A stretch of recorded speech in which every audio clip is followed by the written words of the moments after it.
మన ఊరు మనబడి పథకానికి సంబంధించి పెండింగ్ బిల్లులన్నీ క్లియర్ చేయాలని కోరుతూ హైదరాబాద్లో ఆందోళన చేశారు కాంట్రాక్టర్లు. గత ప్రభుత్వం హయాంలో మన ఊరు మనబడి కింద పనులు చేయించుకొని ఇప్పటికీ బిల్లులు విడుదల చేయలేదని అన్నారు. తమకు న్యాయం చేయాలని లకడీకాపుల్ పాఠశాల విద్యాశాఖ కమిషన్ ముందు బైఠాయించారు. ఇక 2022-23 విద్యా సంవత్సరంలో పాఠశాలల రూపురేఖలు మార్చేందుకు వివిధ రకాల పనులు చేయించామని, చిన్న కాంట్రాక్టర్లమైన తాము భార్యల పుస్తెలమ్మి పనులు చేయించామన్నారు. ఇప్పటి వరకు బిల్లులు విడుదల చేయకపోవడం తీవ్రంగా నష్టపోతున్నామన్నారు. ఇక ముఖ్యమంత్రి రేవంత్ రెడ్డి చొరవ తీసుకుని బిల్లులు క్లియర్ చేయాలని కోరారు బాధితులు.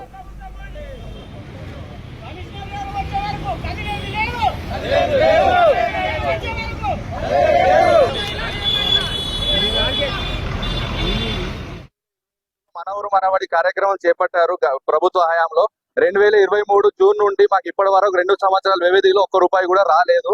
అందరికీ కొంత పైసలు రావాలి. ఇప్పుడు నాకు 75 లక్షలు రావాలి. మాలాంటి చిన్న కాంట్రాక్టర్లు ఒక్కొక్క స్కూల్లో ఒక ఫ్యాన్, బండలు చక్కగా లేక, కిటికీలు చక్కగా లేక, తలుపులు చక్కగా లేక, టాయిలెట్లు చక్కగా లేక అన్ని రిపేర్లు మేము చేస్తే మాకు పైసలు లేకుండా పెయింటింగ్ చేసిన వానికి, లాస్ట్కి వచ్చిన వానికి వానికి పైసలు ఇచ్చి వానికి మంచిగా చేసిండ్రు. మాలాంటి వందలాది కుటుంబాలు రోడ్డు మీద పడ్డాయి. ఇప్పుడు ఈ రోజున ఆ ప్రభుత్వ హయాంలో చేసిన పనులకు ఈ ప్రభుత్వం అయినా మమ్మల్ని సహకరించాలి. ప్రభుత్వంతో మాకు ఏ వైఖరి లేదు. మా పైసలు మాకు అందించాలని మేము కోరుతున్నాము. ఎందుకనంటే మేము ఒక కాంట్రాక్టర్, మేము చేస్తేనే మీకు పనులు దొరుకుతున్నాయి, పనులు వస్తున్నాయి, డెవలప్మెంట్ అవుతుంది. పెట్టుబడిదారులం మేము దేశానికి పెట్టుబడిదారులం. మా పైసలు మాకు వస్తే మేము ఇంకో పని చేస్తాం. లేదంటే ఎట్లా చేస్తాం చెప్పండి?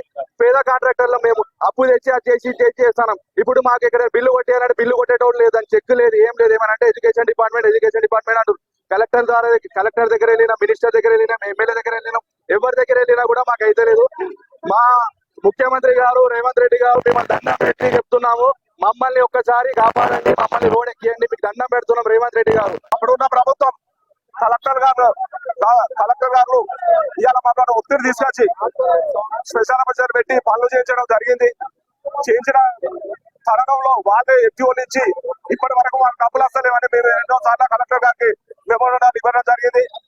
దానికి స్పందన లేకుండా మేము ఇక్కడ కమిషనర్ గారికి ఇక్కడ ఒక 4 సార్లు ఇవ్వడం జరిగింది.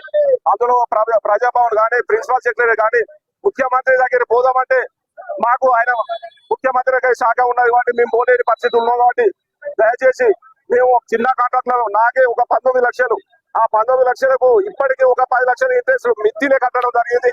ఇవాళ మాకు అప్పుల బాధకు 2-3 ఎకరాల భూములు అమ్మినాం. ఇప్పుడు ఏం చేయలేని పరిస్థితిలో మా భార్య పిల్లలు మేము రోడ్డు మీద పడ్డాం. కాబట్టి దయచేసి ముఖ్యమంత్రి గారు చేతులే దండం పెడుతున్నాం.